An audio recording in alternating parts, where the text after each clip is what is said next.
Hi and welcome. I'm used to, sorry, here. See. Now, yeah. Yes, I want to welcome everyone here, and most to Niamh, who's come here from Dublin. You arrived yesterday, and you are a professor in urban governance and development in the School of Geography.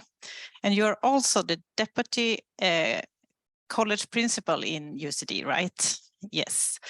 And you have been focused on a lot of redevelopment of Dublin and surroundings for a long time now. And you also have received a lot of prizes and excellence in teaching and things. So we are very pleased that you are here. Yes. And we have also been visiting you for a long time. I think it's 7 years that we have gone to Dublin with students for an exchange. And yeah, I think we have met for 7 years now in a row.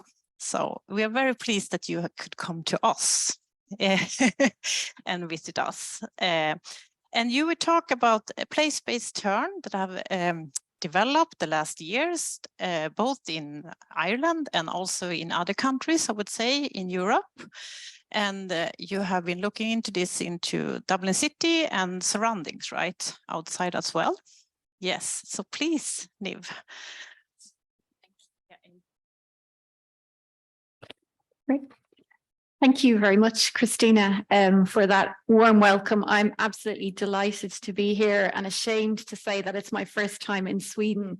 So what a great place to start. So thank you for the warm welcome to Christina and to Mohsen and to all the colleagues who've been so kind and so lovely in making all the arrangements, but also in welcoming me so warmly this morning. So I'm delighted to be here.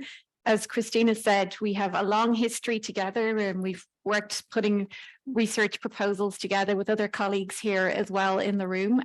We really hope that this visit and our continued conversations will hopefully lead to some research collaborations, as well as the teaching exchanges that we've had.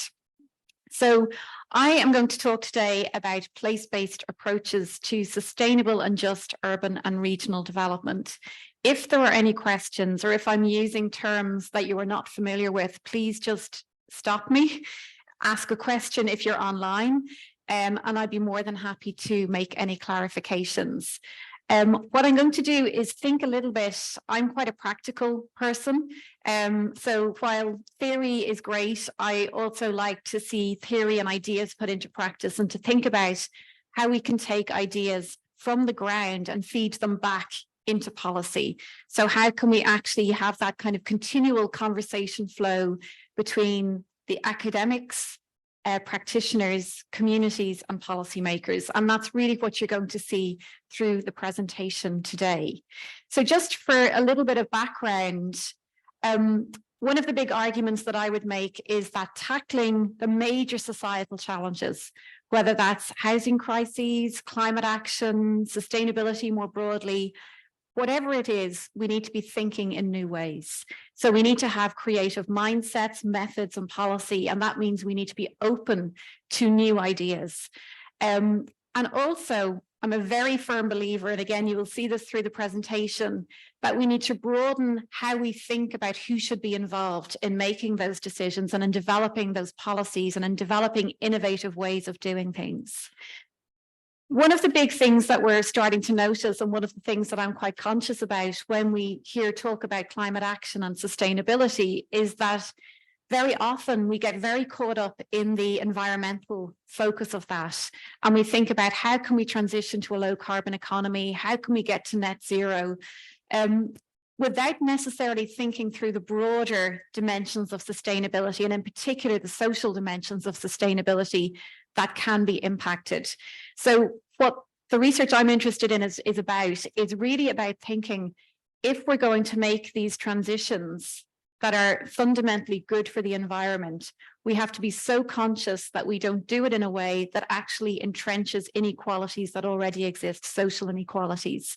So what I'm interested in the projects that we've been looking at is, how can we make the transition as just, as fair, and as inclusive as possible.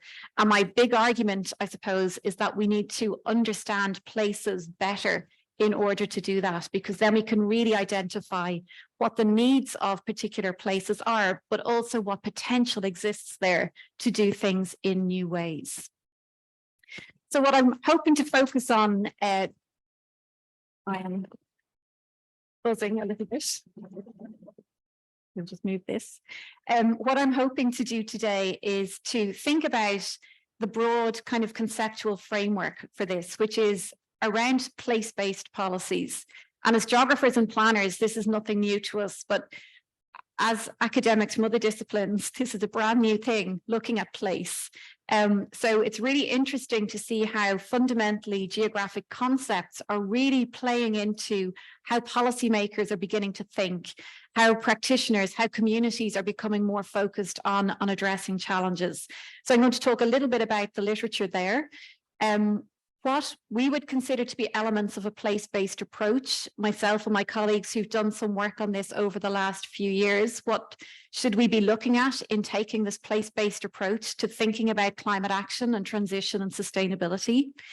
And then I want to give you two examples of how we've deployed that place-based approach.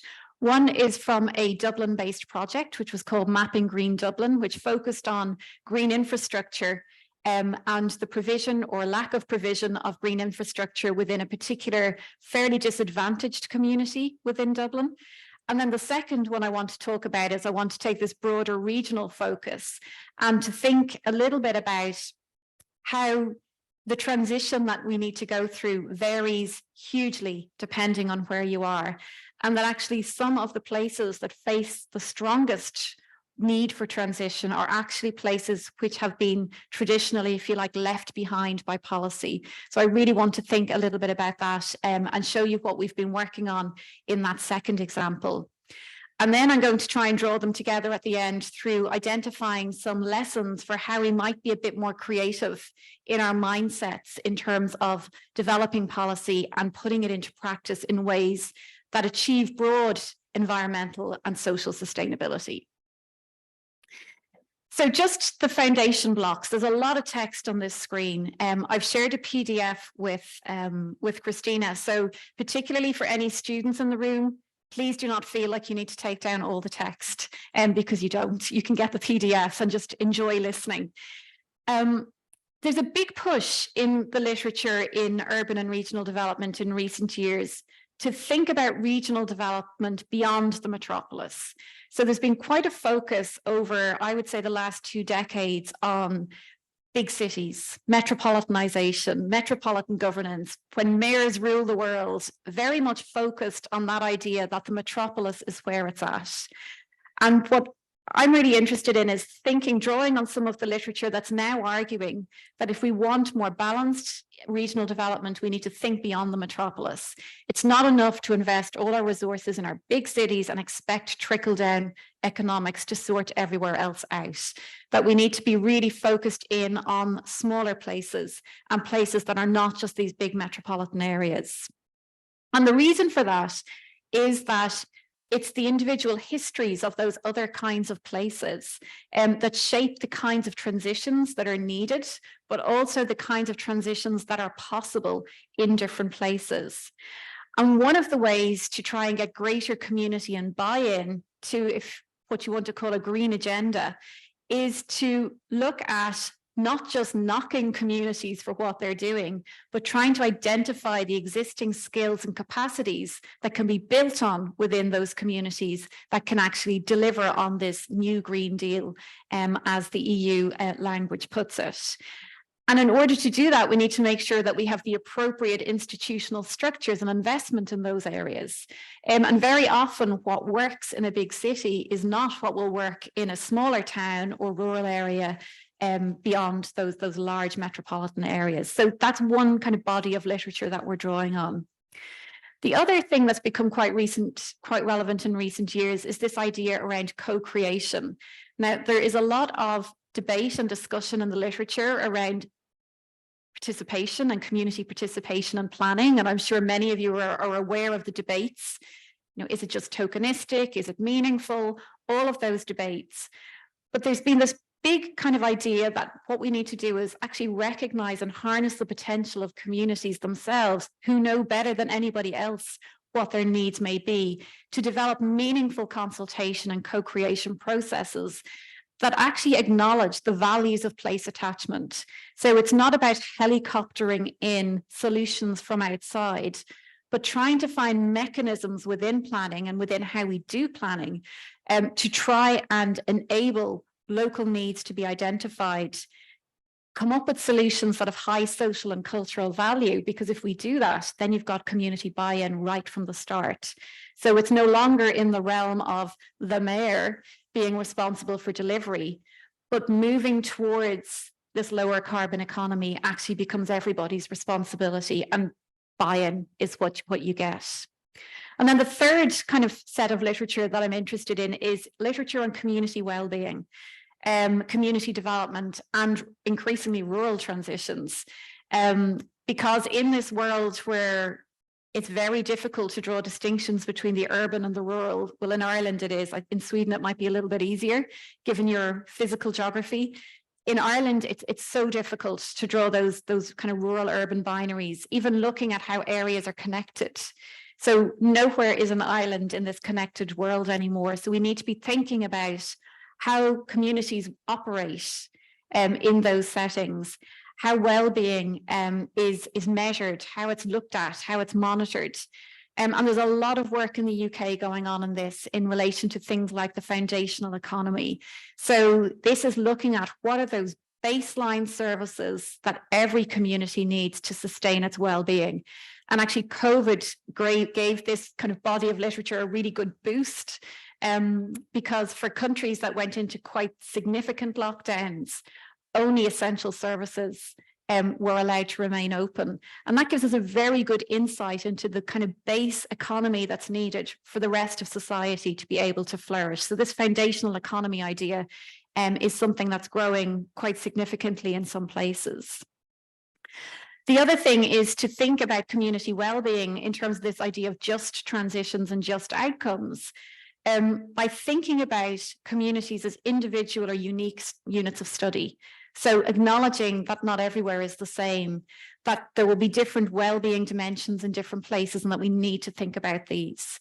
So we're drawing on these three different kind of sets of literatures to think about what place-based approaches and policies to transition, to climate action, to sustainability might look like. For me, this quote is what sums it all up. So this is from a book by Andrew Beers and colleagues, published in 2020. I have it in my bag. It's a really, really thin little book, published by the Regional Studies Association. And what it says that place-based approaches and policies embody an ethos about and approach to the development of economies and society that acknowledges the context of each and every city, region, and rural district offers opportunities for enhancing well-being. It advocates for a development approach tailored to the needs of each. This, to me, is the simplest definition of what a place-based approach to policy and practice looks like. So drawing on that, myself and colleagues were thinking about how would you actually operationalize that? How would you put that into some sort of context? And I'm going to turn, because the writing on my screen is very small, so I can see here. But essentially what we're saying here is we're trying to identify what a place-based approach might look like. So in the center, we have place-based development. This is what we want to be doing. We want to be identifying and supporting local areas to reach their full capacity and their full potential. But that happens within, if you like, national and sectoral policy. So we have economic policy, we have social policy, we have transport policy, we have education policy, all of those things feeding in. So they're working at sectoral level, and we're interested in how these things combine in particular places. But then you also have governance structures and cultures. So different places will have different governance structures. You might have an elected mayor, you might not. You might have a representative mayor. You might not have a mayor at all. You might have a rural district council. You might have an urban district council. So all of these things can become either enablers or barriers to the kinds of development that we want to see to enable people to flourish. And then there's the local and regional context, which includes things like regional plans, local area plans, all of those broader things, the structure of the economy, what has traditionally been in particular places. So all of those things will feed into the kind of place-based development that might be possible. But in order to do that, what we argue is that you need to have this fine-grained understanding of the local. And you get that fine-grained understanding by taking a deep qualitative approach to understanding particular places, their characteristics, their development trajectories, and so on. And we would argue that what's really important here is looking at historical development. So why do you have particular sectors in Linköping today? It's because of historical economic development patterns. So we need to understand those patterns. We need to understand the institutions that are part of those governance frameworks and how they interlink with one another. So in Ireland, we have a very centralized governance structure where central government essentially decides everything. Local government just does what central government tells it to do, basically, and what central government gives it funding to do. But that's not the same everywhere. So in other places, cities will be able to raise their own taxes. All of those things make a difference in terms of what kinds of developments are possible. So those relationships between different units of government become really important. Identities are really important, and I'll come back to that later, as this is something that came out of the second project I'll talk to you about that really shocked us. We weren't expecting this to come out. And what's really important is to identify the kinds of blockages that there might be within particular communities, particularly communities that have experienced a trauma of some kind.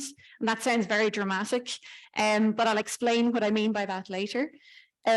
Identifying assets. So there's nothing worse than for the students in the room. You know, you submit an essay, you get it back and you're told everything that's wrong with it, but it's still got a B. Or it's still got a 80% and you're like, what? How did that happen?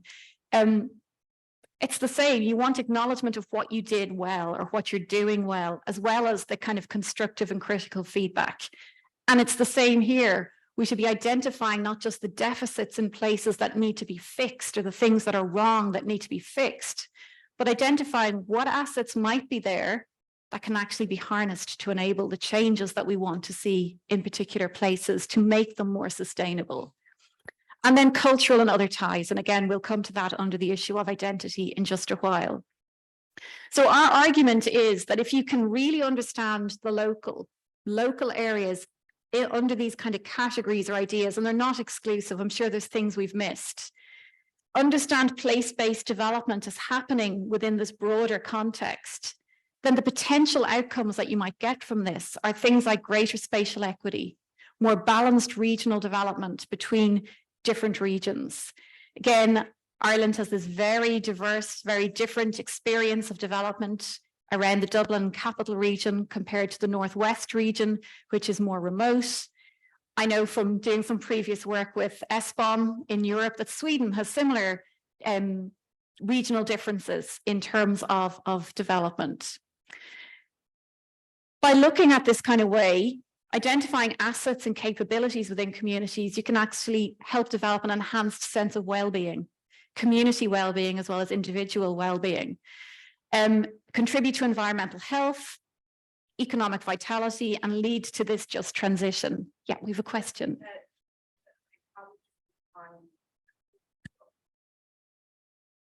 Well, if you bear with me, I will come to that at the end. Yeah.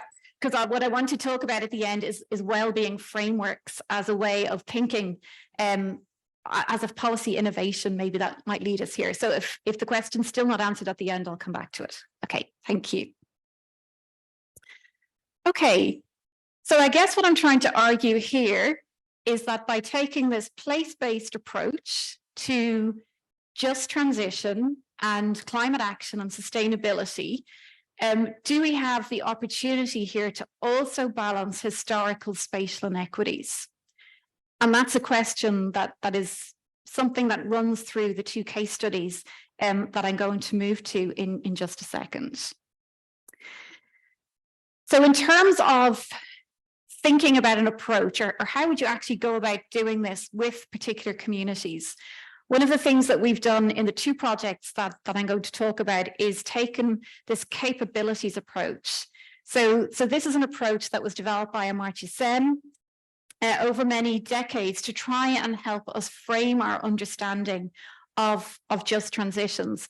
And I think it's a really important one, because what she says, and this is summing up decades of scholarship in one sentence, is that theoretically everyone has the right to make choices or engage with policies that support their well-being. Theoretically, we all have those choices, but not everyone has the capacity or the capabilities to do that. So this is what she talks about, the capabilities approach. So theoretically, we're all equal, we all have these opportunities, but there are barriers. Some of us might not know how to go about it. Some of us might not be able to maximize our well-being in particular ways because we have other pressures coming on us, right? So we're not all equal, and that's really what Sen is saying here, that theoretically, we can all make choices to be greener, right? So we could all theoretically go out and buy electric vehicles rather than driving diesel cars. But the reality is that not everybody could afford to do that. So we don't all have the capability to make that transition. And that's really what this capabilities approach is about. So what we did in our two case studies is we used that idea or that framework as a tool to try and evaluate where communities are at right now. So what are their current circumstances? What are their jobs? What are their quality of life right now? And where would we like them to go? Where would they like to go? And what are the conversion factors that would turn that right now into that desired reality? Okay, so that's really what we're doing here. We're looking at places through this capabilities lens, trying to identify the barriers, the opportunities, the potential to move from what's happening right now to where we want to be. And that requires us to think differently. It requires innovation and mindsets to come up with creative solutions, but also in methods and how we actually engage communities with planning and with these ideas around just transition and sustainability. But it also requires innovative policy. So traditionally in many countries, I'm not too sure what the context is in Sweden, but certainly in many other European countries, we think sectorally. Governments think about their economic development policy, their health policy, their housing policy, but thinking through the interconnections between those sectors through particular places is something that we generally do very rarely. And that would be a massive change required in governance and all sorts of things if we were to make that happen. But there's shifts beginning to be made to try and do that. And that's where the well-being frameworks actually come into the equation. So that's the background, that's the context. Here's the first example. So this is a project that I was working on with two of my colleagues at UCD, which was called Mapping Green Dublin. And it was funded by the Irish Environmental Protection Agency. And it was really interesting because the first thing they said to us when we went for our initial meeting with them was, we don't normally do this kind of thing. We don't normally do this research. We're sort of into air pollution and water pollution and this whole community thing. It's new for us. So that was quite interesting because it began to give us an idea about the kind of environment, if you like, that we were working in terms of policy and so on, because this is a state agency, the Environmental Protection Agency, and they don't think about communities. So that was a bit of an eye-opener. The aim of this was basically to look at unequal distribution of green infrastructure, trees, parks, green spaces more generally in Dublin, and to think about challenging policy, thinking about could we develop a greening strategy from the bottom up? So what would a greening strategy that came from the community actually look like? And how might we actually use that to empower the community, but also to actually get real and meaningful change on the ground? And that was really the question we were looking at in this project.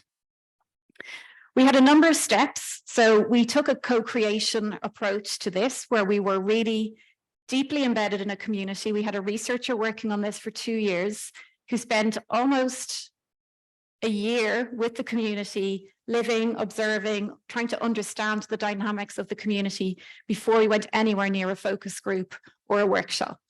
So trying to get that deep kind of understanding of community dynamics was really important for us. The project took place, if you like, in 3 phases. We had a data mapping phase, then we had the co-creation phase, and then we had the action phase. And this is just for the master's students in the room, a really nice example of mixed methods, because very often we think, oh, we have to be all qualitative.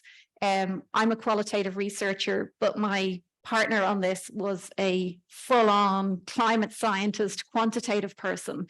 And actually, it was the combination of those skills that really worked in this project. So the first phase was data mapping. So why were we doing that? Well, there was a perception by many disadvantaged communities across Dublin that they were not only socially disadvantaged, but also environmentally disadvantaged. And environmental justice is something that's becoming more prevalent in terms of debates around climate action and sustainability, particularly in an Irish context.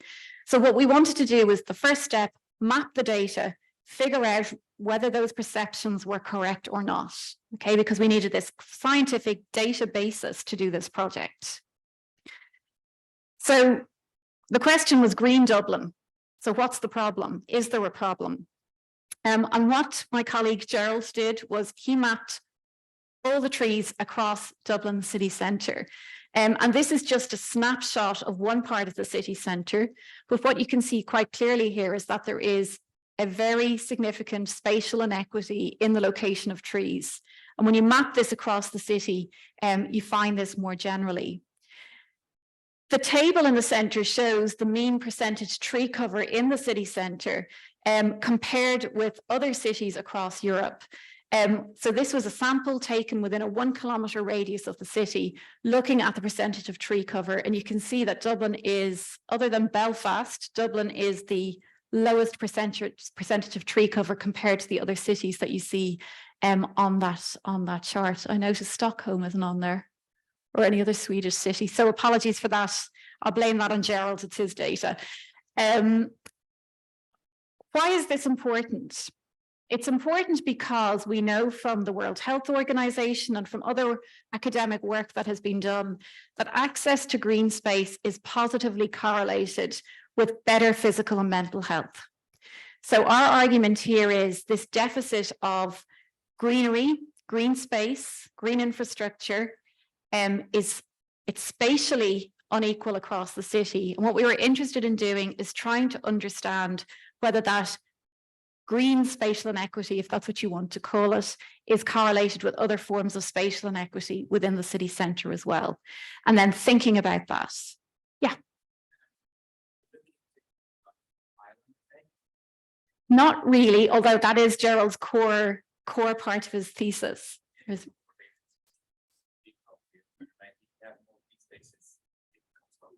Yes.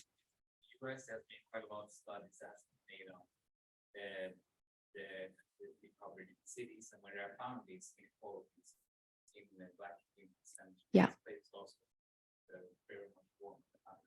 Yeah, exactly. So a lot of the work that Gerald does with this kind of data is exactly on that, the urban heat island and cooling effects, but also not just the urban heat island, but also the ability of particular trees to extract pollution from the environment, because some trees are better at doing that than others.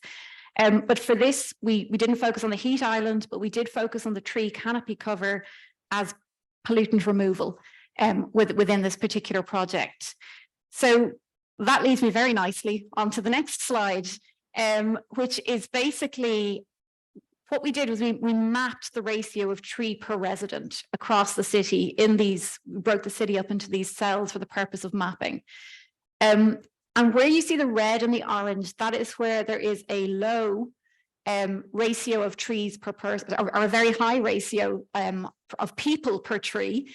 So on the other end, on the green, is the suburban areas, which are traditionally known as the leafy green suburbs.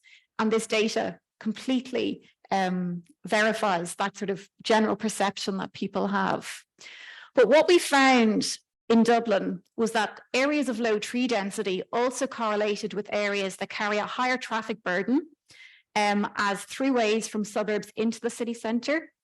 So higher pollutant exposure for people living there, poor quality and older housing stock within those same areas, significant development pressure because these places are undergoing gentrification and development, intergenerational social problems, quite high levels of antisocial behaviour in these areas, but also a perception of left behindness, that longer term residents in many of these areas were concerned about the fact that policy had essentially ignored them and allowed these areas to be intergenerationally disadvantaged. But they were concerned then about green gentrification, that this idea of greening the area would only lead to further development pressures. So there was a really interesting kind of tensions going on within this particular community. So what Gerald did, not me, was essentially layer all of this data together. So traffic burden, housing quality, housing stock age, tree cover, and come up with this sort of composite neighbourhood ranking. And what you can see is this is essentially a map of neighbourhoods with a very high environmental burden. So high traffic flows, low tree canopy cover, etc. So the red are areas with very, very high environmental burden. And the area that you see outlined in black was the area we decided to look at in more detail, because it's predominantly an area with this very high environmental burden, but it also has some pockets where it's not so prevalent. So the area inside the black boundary on the map is what we were focused on for our co-creation. We were also quite interested in going even further down. This area, which is now inside the red line, is an area that has quite a high number of very large scale social housing estates within the city. And what we did was we tried to map the green infrastructure within a 500-metre radius of those housing estates as well. And what we found was essentially no green space, tree cover around those housing estates as well. So even within an area that's carrying this very high environmental burden, there are areas that have an even higher burden within them. So the second part of the project was co-creation, working with communities. This happened during COVID, so we had to do it outdoors, we had masks on, all of that kind of thing. But what we wanted to do was run workshops to try and get ideas from people within the community on how they were experiencing their environment and what assets were there, as well as what the deficits were. This is a community that's been quite trodden down, if you like, by letdown after letdown from various state agencies. So we had to be very careful in how we engage the community here. And what we didn't want to do was create a situation where workshops and focus groups turned into everything that's wrong with Dublin City Council, but rather create an environment where we acknowledged what was wrong, but then also tried to identify existing assets within the community that could be built on. So we did those workshops. We got people to plot the routes they walk, to tag places using their phone that they thought were lovely places as they moved through the area, were awful places as they moved through the area. And we used all of these things combined together to try and come up with the view from the ground, if you like, in terms of green infrastructure and the lived experience of it within this community. Then what was really interesting was that we thought people were going to talk about wanting more trees and green space and wanting better green space as a climate project, right? So climate action's out there, it's the big challenge of our time. But what's really interesting is when we talked about improving green infrastructure, climate change didn't even figure, right? So what we did is we had about 200 comments, recommendations, ideas came back from the community. We themed them, we coded them. The themes are around the edge that you see here that came up: climate change, care and maintenance. People really wanted better quality green space, the governance of green space. If people had an idea, they didn't know who to go to, who might be able to action it for them. They were concerned about development pressures and the loss of the very limited green space already in the area. They were concerned about using particular places, particularly at nighttime, due to safety and security concerns. And they recognized the burden, this heavy environmental burden, was on their health and well-being. So the further away from the center represents, on the spider diagram, the greater number of comments, and look where they all fall. People are most concerned about health and well-being dimensions of green space, which correlates completely with the literature, but also the governance of green space. Like, I have an idea, where do I go to get somebody to realize this idea? And climate change really did not figure at all. Okay, so this sent us a message around thinking about how we engage communities with transitions, with sustainability, and so on. And I'm going to come back to that. We then took all the recommendations and we coded them. Again, all you need to take from this is the white text in the center. We came up with suggestions, ideas around green amenity, green environment, what might be done there, and green mobility. All of these suggestions coming out from the community, from workshops and focus groups, which are completely correlating with the quantitative data that we see. Okay, so that's a really important thing.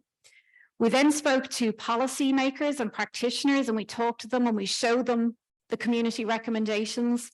And we said to them, what's your concerns? So these are the kinds of things that came out. They felt that people didn't have ecological literacy, right? They didn't understand green space, they didn't understand biodiversity issues and so on. But that was not the case that we saw coming up in the recommendations from the community. They recognized things like the need for constructive collaboration, although they didn't know how to go about doing that with the communities. They felt they didn't have the skills to do it properly. They recognized community and social infrastructure was quite strong from the ground up in this area, but had lack of investment over time. But interestingly, they picked up these 4 issues of leadership, resources, and planning as being key barriers to better green infrastructure in this area, completely correlating with what the community also felt.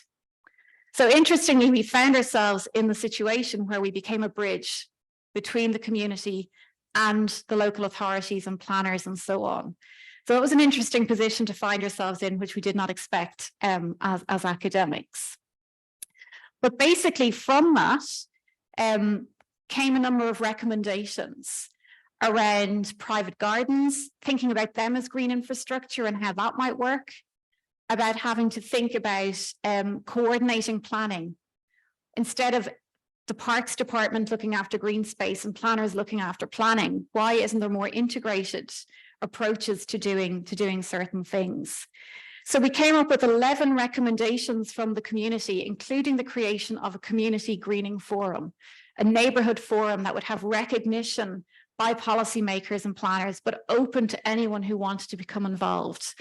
And that has actually been set up now in the area and has great support, both from civil society groups within the area, but also recognition from Dublin City Council.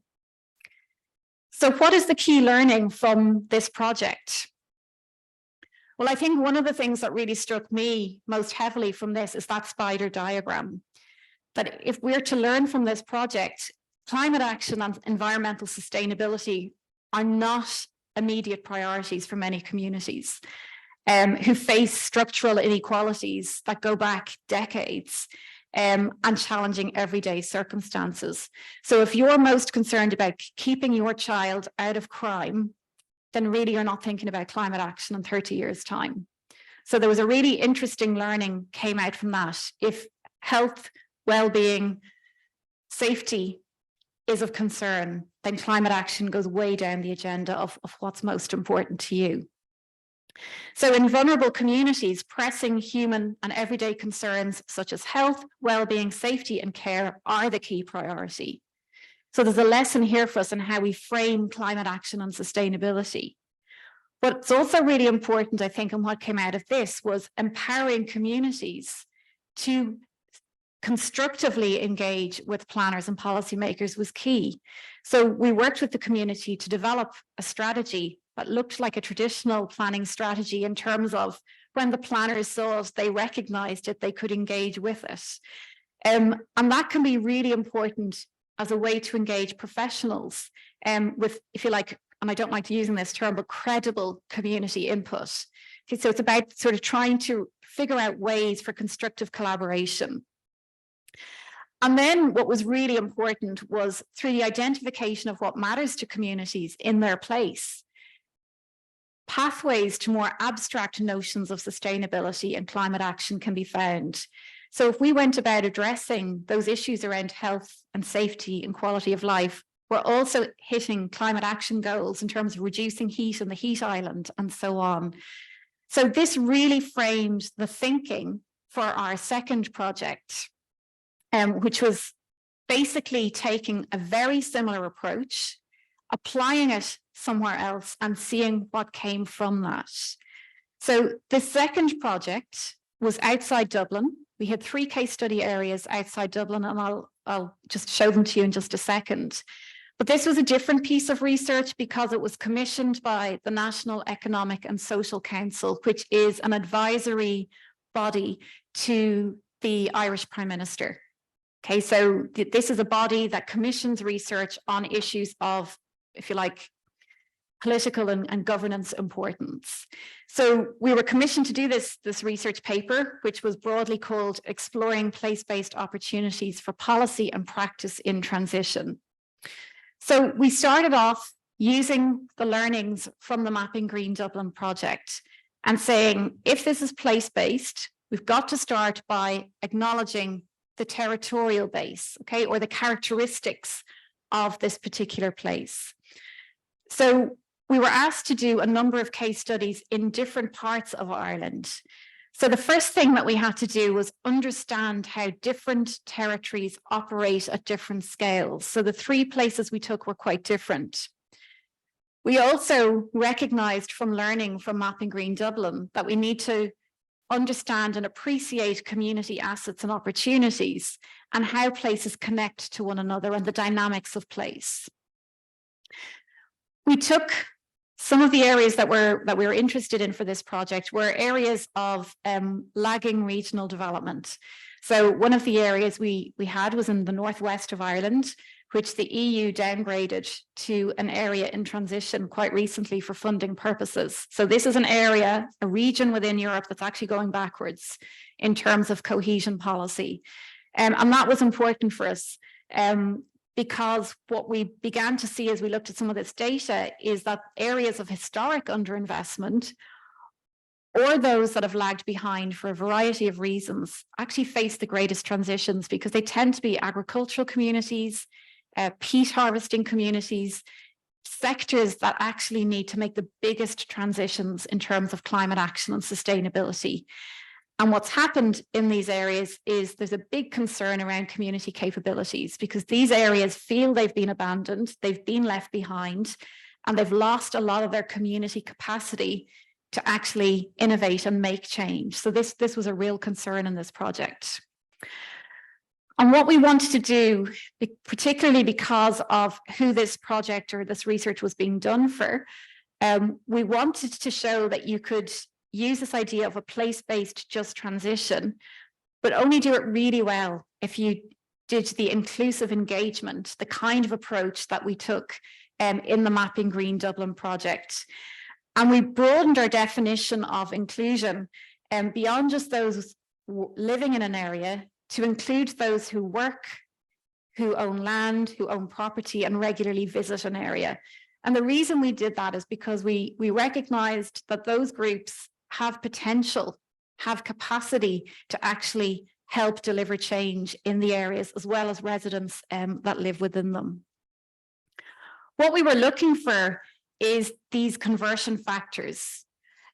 So what are the things that are barriers right now that would need to change in order to make a transition in particular places? So what we were trying to do was to identify individual, social, environmental, or economic factors that need immediate attention to enhance well-being and quality of life. Going back to the lessons from Mapping Green Dublin, that if people are concerned about their health, their safety, their children, they've no time for climate action and sustainability, right? That's down the agenda. So what we really wanted to do here was try and identify those, what we might call distracting factors or barriers to trying to think about moving towards this net zero society. The three areas we chose were quite diverse. So some of them were agricultural, but we recognize there are multiple transitions that need to be gone through, particularly in areas beyond metropolitan areas. There's agriculture, there's energy, which is much more complicated in a rural area than an urban area, particularly around car-based transport. There are planning issues, there are quality of life issues that need to be addressed. So what we were trying to do was see, are there common themes across these sectors and case studies that could enhance capabilities, that could places, while unique, could learn from one another. And what we wanted to do here was bring this kind of ethic of care and repair into this discussion. So to think about the fact that all of our learning, what the literature tells us, what our previous research showed, was that change only becomes meaningful when you actually start from a place of saying, yes, we know things have gone wrong. Yes, we know you have been let down. We're acknowledging that so that we can move on. Because the worst thing, anybody who's done work in community development, the worst thing you can do is to pretend bad things didn't happen. Okay, because that just becomes this stumbling block to making change. So we took three areas. And what was really interesting was we started off by trying to talk about just transitions, and we hit a blank wall because people had no idea what we were talking about. So we suddenly realized just transition is an academic and a policy thing, and it actually did not resonate very well at all with the communities that we were in. So thinking back again, learning from Mapping Green Dublin and talking about improving people's quality of life and safety and so on, rather than talking about climate action, we had to find tools or ways of talking that engaged people with what we were trying to figure out. So we had one case study in this very remote peninsula in Northwest Ireland, the Inishowen Peninsula. And how we framed it was, have your say on pathways towards a fairer climate future, because that resonated in a way that the term just transition just didn't. In our second case study area, which is a small town in the middle of Ireland, which is surrounded by what would have been peatland and bogs, which obviously there's big carbon issues there. This industry has been closed down now, so there are major transitions taking place there. We talked about greening Kilbeggan. So what could we do to enhance green infrastructure in your town to try and lift it as part of a fairer climate future? And again, in North Leitrim, which is another remote rural area that we were interested in, lots of people had said to us, you know, ecotourism is something that really could be really strong in that area. So we talked about it. This is how we framed the just transition for this area. Have your say on enhancing well-being and economic development in your area. So this is really important, I think, and it's something we're only learning, that actually we need to find different pathways into talking about climate action and sustainability and just transitions that actually resonate on the ground with people. So what we found, if you like, from all of this was that there are things that people will respond to. So using terms like activating ecotourism in a rural economy, or strengthening town centres through greening, or creating a green identity actually work really well with communities. And what was interesting across the three case studies was that there was a number of kind of critical interventions that came out from all three, which give us broader lessons about how we might have more effective climate action. So one thing was around identities, which I mentioned at the start.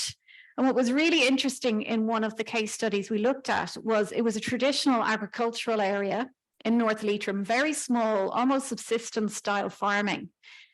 And it was also an area where industrial forestry has been put in place, but it's monoculture. It's not good for the environment. And then when the trees are cut down after 30 years, you get this lunar landscape left behind.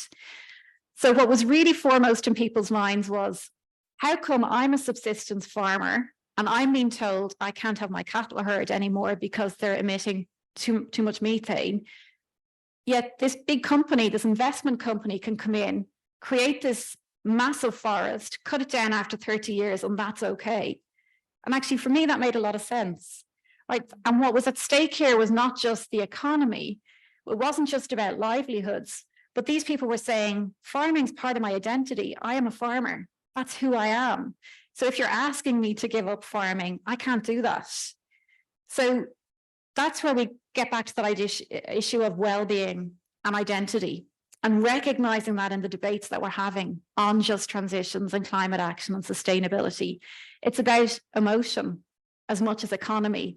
So saying to a farmer, close your farm down, but we'll give you subsidy payments, isn't going to work, because it's not just about the economics. It's actually about the identity, the generations of families that have farmed, and so on. So one of the arguments I would make is we need to really think about these affective dimensions in terms of when we think about rural and regional development. There was issues around information and communication, people just not really getting really what was being asked of them, because they felt that solutions or ideas were being imposed rather than allowing things to come from the ground up. There was also this, what emerged was this idea of this rural-urban binary. It's all those people in Dublin, in the city, telling all of us in the country what to do. And this is very strong in Irish political culture. But actually what we tried to begin to think about here was, well, actually, if we strengthen town centres, this could become a market for local farmers. We could start to relocalize and connect places back up together again. And the other issue that came through was capacity building at a range of scales. So communities to be supportive, to have cooperatives, local enterprises, local authorities to be supported, to have senior climate officers who actually know what this stuff is all about. Because that's one thing we realized, was that there was actually very little experience within local government about how to do any of this. So we're setting all these targets for 2030 and 50, but we actually don't know what we're doing or how to get there. So building that capacity, not just in communities, but at various levels, is really, really important. So we basically, from the 3 case studies, came up with this framework, if you like, for place-based rural transitions. And what we did was, you can see there's a slight difference in this slide now compared to the one I showed at the start, where I had place-based development in the middle, I had national and sectoral policy at the top, I had governance down the bottom. But actually, this project showed us all of those things need to come together, right? So there's a reason on this diagram, the 3 things in the middle are all overlapped, rather than kind of feeding off one another. So what we would argue here is that for climate action and sustainability, you need a really strong multi-governance framework. So these things need to align. All of these things need to be feeding off each other, integrated, sending the same message. And in terms of the local and regional setting, it's about understanding not just the environmental and the economic, but also the socio-cultural context, if we really want to make meaningful change. So we're looking at this kind of structure and trying to identify what the unintentional consequences of sectoral policies might be. So we're doing something in our housing policy that's fundamentally working against our transport policy. Is not a good look, because communities on the ground go, well, you want us not to have car-based transport, but you're building all these houses in areas that are completely inaccessible unless you have a car. That kind of thing just will not wash with communities anymore. Okay, so they are becoming really aware of that lack of integration between sectoral policies.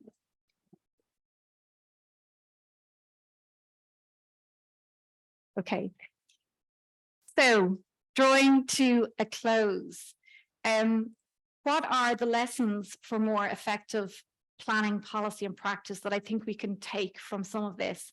And bearing in mind, this is a snapshot, this is one context of Ireland. I'm not suggesting that all of these lessons are applicable anywhere else, but I think they're important things that we think about at least. The first one is, whose and what kind of knowledges do we include when we talk about climate action and sustainability? Because I think it's becoming increasingly evident from the evidence base, if you like, that what we need to do is really have deep and genuine engagement with knowledge users, right? And that's with people who are on the ground, who know what's happening, taking this deep sociological approach to actually trying to identify what are the barriers to climate action and sustainability that need to be overcome. And trying to, as academics, work with non-academics from a range of contexts to do this, because we have a certain skill set we can bring that we can empower communities to become that bridge between them and the people who actually control funding, planning, regulation, and so on. So we have a particular role as academics, I think, to play here. And I would very much describe myself as an engaged, a kind of a community engaged activist type academic. And I think that's an important role that we can play right now. So what we also need to do, I think, is to foster the rights of citizens. So there's all sorts of declarations on the rights of citizens to X, Y, and Z. But what we really need to do is foster the rights and responsibilities of citizens for climate action and sustainability and enable them to take responsibility from the bottom up. So if that's about regulation change, policy change, that's really important, I think, in trying to have more effective policy and implementation. The second thing I think that was a big lesson from both projects was enhancing understanding of just transitions and not making assumptions that everybody knows what this is about. Because who wouldn't want to transition if they thought it was going to make their place better? Giving me a cue. So I think what we've seen is there's a lack of general understanding on how best to approach and operationalize the concept in practice. So language becomes really important here, how we position this with different actors and stakeholders. And for some citizens and communities, just transition's just a step too far. They just can't get their heads there because there's so many other pressing issues. So in one of our case study areas, there's a massive housing crisis related to poor construction during the Celtic Tiger boom. So in Inishowen, this place in Northwest Ireland, people's houses are literally crumbling. And when we went to that community, they went, how can you want us to think about climate and climate action for 30 years' time when our houses are falling down right now? So I think that's really important. We have to be able to identify the barriers to thinking about making that shift and do something about them before we can actually expect people to fully engage in the kinds of things we're talking about. And I think what's interesting is that not all places are equal. So there are some parts of the country who are traditionally disadvantaged that are actually potentially being compounded by what's been asked of them in terms of transitioning to net zero that we need to be really, really aware of. The third thing I think is about thinking about governance and planning for sustainability. So co-creation processes enable us to engage more people. But it also allows us to think in new ways about the kinds of policies and plans that might work and come up with new ideas. So one of the things that was really encouraging about that Mapping Green Dublin project was the new ideas, the very simple, small scale ideas that are actually starting to have real impact on the ground there. Timing is critical. Way easier to get people to think about what needs to happen before it happens than when they're in the middle of the trauma of it actually happening. So if you can plan ahead and think about what are the future skills needs, what are the future industrial profiles of particular areas or economic profiles, you can begin to plan for that rather than do it sort of reactively when an industry closes down or has to or whatever. So timing is really critical. And I think acknowledging those affective dimensions, those kind of emotions associated with what's been asked of many communities. So finally, how do we do this? How do we progress? How do we move on? What are the kinds of policy innovations we might think about? It's a big shift in many places towards thinking about deliberative democracy more closely. And Ireland has had quite a lot of success in this for a number of different themes, if you like. There's recently been a citizens' assembly on the future of Dublin, governance and so on, which recommends radical reform of governance of Dublin in order to make it work more effectively. the government are not impressed because it's really come up with some amazing ideas that they now have to think about putting into practice. But I think those innovations would never have come forward in the normal kind of policy development cycle.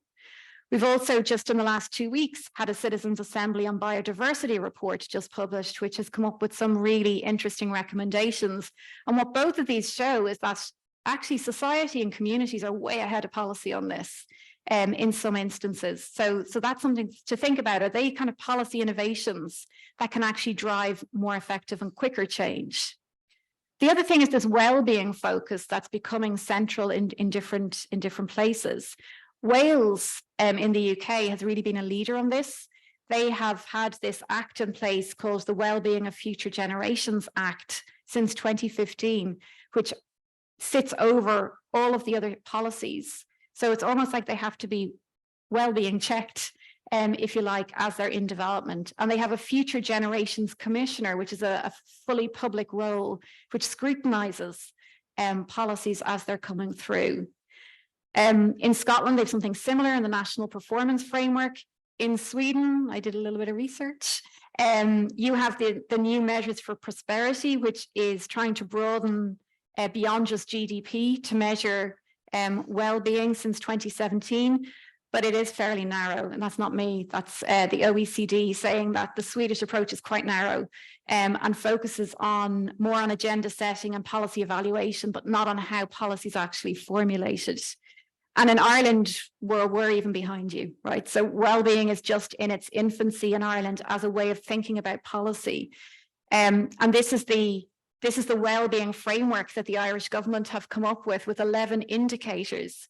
And again, I'm not going to go through this in detail, but it's just to say that this is a new way of thinking about policy. If we take this well-being framework rather than a sectoral framework, and we try and then link what we're doing sectorally into this overall well-being approach. So this is about environmental and social and economic well-being under specific kinds of indicators, which are mainly at societal level. But my argument is that this needs to come down to kind of community level in terms of how we look, because looking at this at a national level will basically gloss over a lot of the existing spatial inequities and social inequities we have.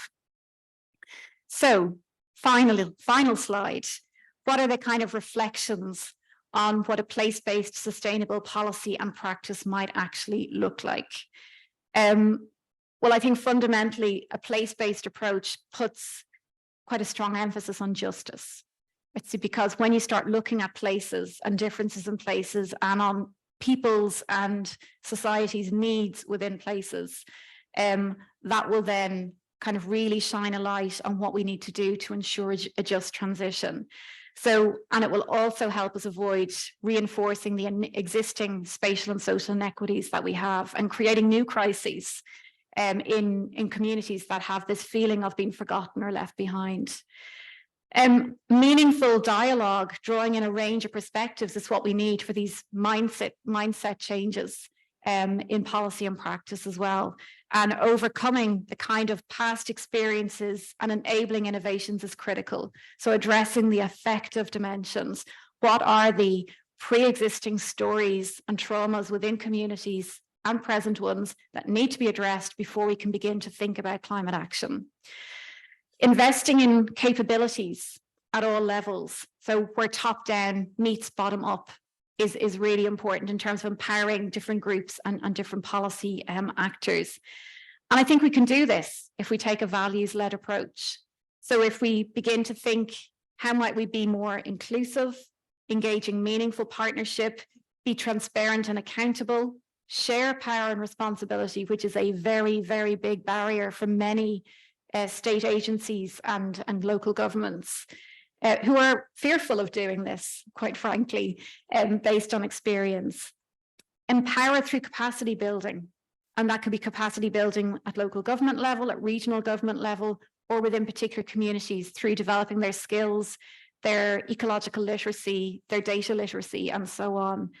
And then cooperation, that's critical, because unless we all work together to enhance the idea of citizenship, to rebuild citizenship, rebuild our democracies, I think it will be very difficult to reach and achieve our current policy objectives. So I will finish there. Thank you, Christina.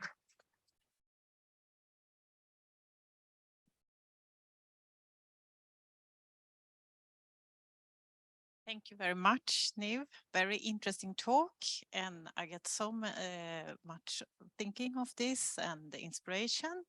And you really talked about how the importance of place, I think. So I really enjoyed it. Thank you. I will open up and see if someone has a questions. Is anyone? Yes. Do you want me to come with this? Thanks. Yeah, thanks a lot, Niamh, for that interesting talk. As you know, this is not my area of expertise, and this question may mirror that as well. So I risk a lot here. But I wonder if you can say anything about what you've found meaningful or meaningful ways in defining place when working, both in research and in practice with this. What are meaningful ways of drawing boundaries around these places? Yeah, that's a great question. I think that's a perennial question for geographers, the meaning of place and what is place. I think that question actually came up very strongly in the second project, where we had to, because of COVID, we had to do a digital engagement with communities. So we literally had to draw a line on a map, which became quite challenging. So we basically just took a wider area than we thought would be necessary. So places, I suppose we were using almost administrative boundaries for the second project, because we were trying to kind of bound it in some way that allowed enough openness. But what we found was actually clusters of responses. So what I didn't show you on that was the kind of responses that came back. So you could see quite clearly where people were identifying their own places. I'm going to take this off because I actually think it's this that's causing the problem. So I think it's, if I don't strangle myself, yeah, I think what we found was actually place identity is very strong, right? So it's place attachment. It's how people actually define their own places. And that came through in the mapping Green Dublin. So we had this boundary within this line of where we were working, which was based actually on electoral division boundaries, because we needed that for the census data. But what we found was that there were about 3 or 4 areas within that where people really strongly identified. And generally it was around community infrastructure. So it was around things like sporting clubs, where people were very kind of attached in that area to that area. But also it was very much around distance from home, right? So what is your immediate area? What is your immediate neighborhood? I think there is some literature on this that talks about the 500 meters within the radius of your home as being the most important place that impacts on your well-being and your health and so on. So we actually, rather than, I suppose, creating a boundary for that one, we actually allowed people to find their own places through the kind of clustered response that came back with the community engagement that we used.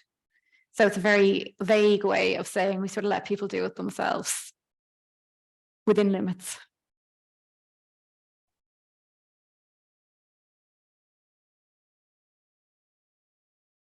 Yes, thank you for a very inspiring presentation. And well, I'm from the master's students group you referred to, and just wanted to ask, well, in terms, because you mentioned, right, that the planners, we should or be like this facilitators, right, between the governance, the schemes and locals and so on. So, and in terms of the knowledge that you bring in to the processes and the capacities when looking for funding, right, for projects and so on, would you say there is space, or how would you say that there could be, we as planners can look for spaces when you want to bring in these new pathways or this new knowledge that maybe it's not so sustained by literature or so on. So when you want to look for these new pathways, would you say there are spaces, even if you don't have this strong body of literature or strong body that supports you to look for funding or for ways to achieve actually these new pathways? Yeah, that's a great question. So I can only tell you what happened in our case study area. Historically, Dublin City Council had this idea that the area we were working in, people didn't care about their environment. So what you heard is, well, we don't build them parks because if we build them parks, they'll wreck them. That was the kind of narrative that was in that area.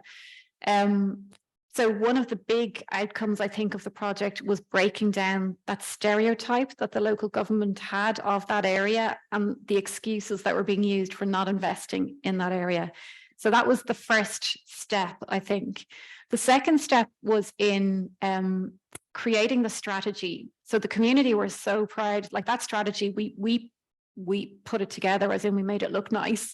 But it's the community strategy, and we were quite clear about that. There was really very little academic interpretation. So the community had this strategy that looked as good as what the local government were producing. So suddenly they kind of felt we're on a level playing field. Also, what was quite interesting in terms of empowering the community there was they had this perception that they were living in an area where there were less trees, there was less green space, there was this heavy environmental burden, but they kept being pushed back. So they kept being told, that's not the case, you're imagining it, there's other areas that are more deserving of our investment. And for the first time with that project, they had access, the community had access to the exact same data that Dublin City Council had access to, because they had never had that before. So then it enabled them to go, we have the data too, right? So we can have these conversations. This is not perception, this is reality. Here are the hard facts. You need to do something about this. So I think that was really key, having access to data, knowing how to use it, having the language of planners, if you like. So through that strategy that they could put it on the table and go, that's got equal weighting to what you're doing. So we need to work out now how we can implement these things together. That really, really worked. But also one of the biggest issues was around people had small scale ideas. So they were really simple. There was a park that Dublin City Council had not really done very much to maintain. So two of the women from this community basically said, we're going to just do a bit of guerrilla park warfare here. We're taking over a corner of it and let's see if anybody stops us. So we were like, okay, well, all right. So they literally took a space, probably about half the size of this room, and they created a sensory garden. They raised some community funding for a bench. They put the bench in. They planted like lavender and really nice smelling things. They ran like a community yoga morning in the garden, and nobody stopped them. Right. So then all of a sudden, as part of the project, we started going, isn't this amazing outcome of our project? Turvey Park now has this new sensory garden. So it was quite tactical in the sense that Dublin City Council couldn't close it down, because their argument that the community don't care about the area, so we don't do anything, was completely blown out of the water. They also weren't going to go in and close it down on health and safety grounds, because it was way safer than when it had just been this kind of derelict, empty site. So I think it's a combination of working formally and informally that can create these pathways, but it takes courageous people like those two women to go and do that. And to kind of have the community backing, if you like, to do it as well. So I would say there are multiple pathways. But also there's quite a lot of money for funding for things like that from not community foundations, but sometimes corporate social responsibility is becoming a big thing in big businesses. And the area we were working in was having a new children's hospital constructed.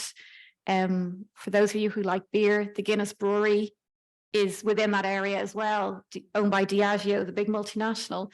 So we actually went to them and went, we're doing this.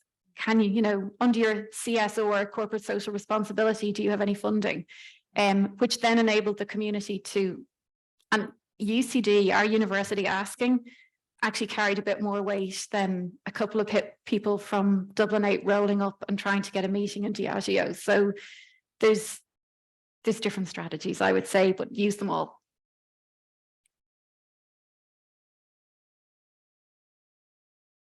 There's a few online, I think, Christina. Oh, will a recording be made available after the presentation? Yes. Yes, is the answer to that one. Some questions from the north of England. Do you distinguish between green space and tree cover as separate impacts on well-being? Can one substitute for the other? What are the trends in tree cover in Dublin? The balance between the felling and planting of trees? Okay, wow, loads of questions there. Okay, I'll take them one at a time. Distinguish between green space and tree cover as separate impacts on well-being. It's actually interesting. The literature doesn't really. So the literature talks about access to green space, which can include or not tree cover. Street trees obviously provide lots of cooling effects, pollutant removal effects. People say being within trees actually has a positive impact on well-being. I think forest bathing is a big thing in Japan. Not sure if it's a big thing in Sweden. But certainly being in the presence of trees is known to do things like reduce blood pressure, lower levels of stress and anxiety, and so on. So the literature actually that I've seen, doesn't make a massive distinction. What matters is the quality of the green space, usually, rather than massive quantities of it. So that's usually the big distinction that we see. So the answer to that is we didn't distinguish between, we did map tree canopy cover, but we also mapped parklands and green spaces as well, and we combined the two together for our project. So can one substitute for the other? Yes, I think tree cover can definitely, I think that's definitely shown to have really, really important impacts on physical and mental health. Trends in tree cover in Dublin. Okay, so I think they were, the mapping of that was shown in the presentation. Leafy green suburbs in the southeast of the city and in the northwest of the city. We have a very large park. The largest public park in Europe is in one part of Dublin. So we have in pockets lots of green space, but it's distribution that's the key issue. And the balance between the felling and planting of trees. Now, this is a really interesting one. So here's where policy gets disconnected and what really infuriates communities, and you can see why. In Dublin, there's a big push to try and improve the public transportation network. Anyone who's been in Dublin knows it's not that great, Christina. So there is a big push to do this big project called Bus Connects, which is going to get everybody out of their cars and onto buses. The problem is they're creating all of these bus lanes and they're cutting down street trees to do it. So people see this and they go, the buses are about sustainability and you're cutting down trees, and the trees are removing pollutants. They've all these other environmental benefits, ecosystem services. So that looks like a policy disconnect to anyone on the ground. So there's actually a really interesting tension in Dublin between the two. So we are planting trees in certain places, but we're also felling them in the name of sustainability. So there's just interesting dynamics. So I hope that answers Barry's question. Okay, so Rachel is asking, how did you establish the framing for just transitions at each of the 3 case studies? Please, I think I missed when you spoke to that. Okay, so the framing for just transition. So the we were using a generalized definition of a just transition being basically about the transition to a low carbon economy and the creation of good quality jobs, not impacting on people's or enhancing people's life, quality of life and well-being. So that was our general discussion, or our general framing of just transitions, but we had to use particular pathways in the 3 areas. So to talk about ecotourism as a pathway to just transition. So this is a potential in North Leitrim, or in the Inishowen Peninsula, the area that I spoke about that has a housing crisis. We've talked about, well, what about making Inishowen a green peninsula? So you address this mica crisis, this crisis of crumbling homes. And in doing that, you create, the most energy efficient homes in the country. You know, when you're rebuilding them, you retrofit them, you've solar paneled them.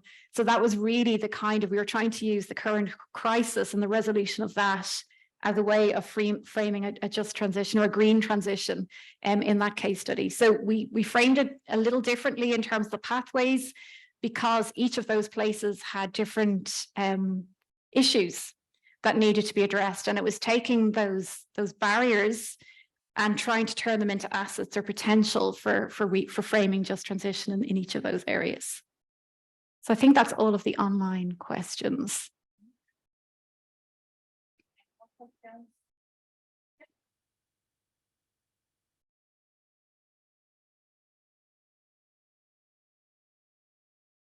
Thank you for an interesting lecture. My question would be, how would you relate the concepts of well-being, quality of life, and the one that you haven't mentioned, but I'm sure that you are aware of it and that you might have used it in other research, the concept of livability. How would you differentiate between them? Wow. That's a question I would have needed an hour ago to think about it. Look, I think they're all pretty much dimensions of the same thing, right? So I think well-being they can be subjective or they can be objective, right? So it's about how I feel right now. That's my well-being. But it can also be related to objective measures. So somebody might say, you know, well, you earn this much, or your health is like this. So these are all objective measures of well-being. They might all look very positive, but I might be feeling really, really not great today. So I'm like, my subjective well-being, I'm not happy. It's like, I just don't feel great. I think that the well-being dimension, there's, depending on how it's framed, like the framework I showed you for Ireland is all quite quantitative. It's all kind of more traditional indicators being now put under this well-being dimension. Livability, I think, is probably more on the subjective side. So it's about how livable is this environment? How do I feel here? Do I want to be here? It's like, it's place attachment. Right? So there's a lot of that going on. So a lot of those affective dimensions in terms of livability. So I think, look, it's a really difficult question, and I'm not well versed on the distinctions in the literature, if there are distinctions between them. But I would certainly say all of them you could look at objectively through quantitative indicators, or subjectively around things like people's place attachment, how they link to place, how they feel when they're in particular places. So it's almost like if we think about the social sciences, it's almost like the quantitative revolution versus humanistic ways of thinking about things in across all three. You can do it either way. So it's a kind of an epistemological and kind of way of thinking about things. So the straight answer is I don't see massive differences between the three, but I think some of them lend themselves much more to objectification, if you like, than subjective ways of thinking.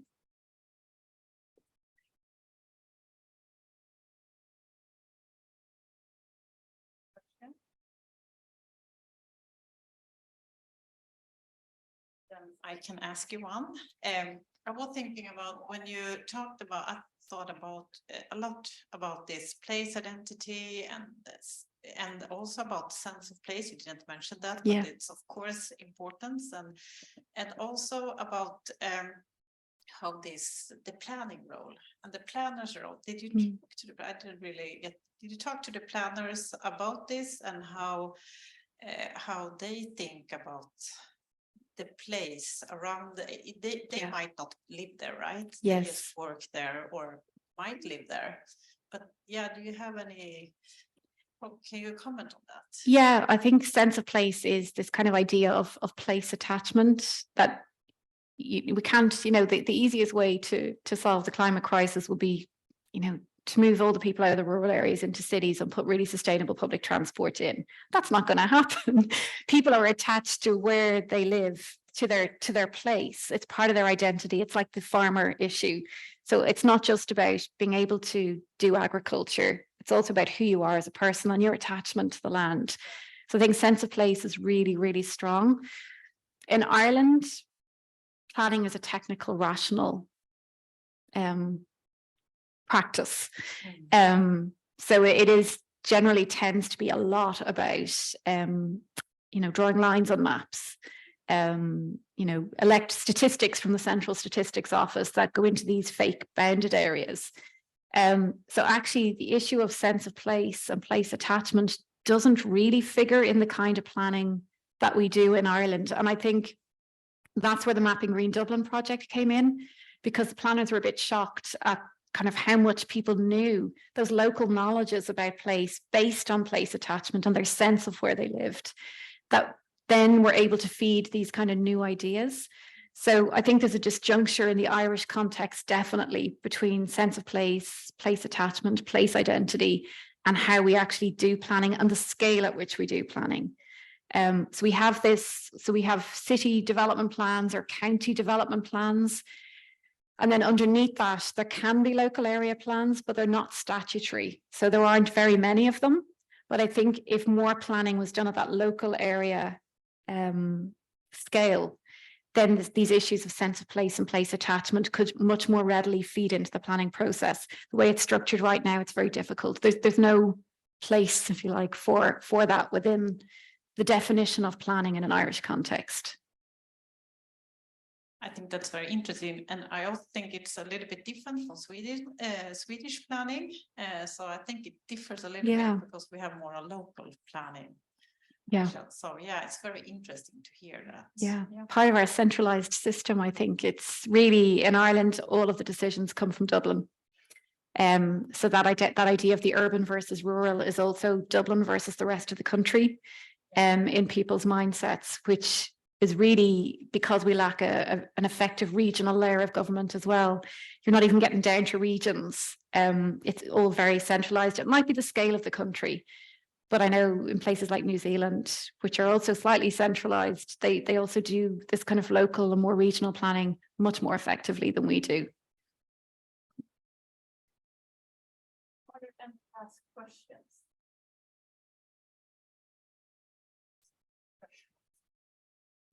I think so. Yep, great, thank you Thank you very much. Great, thank you.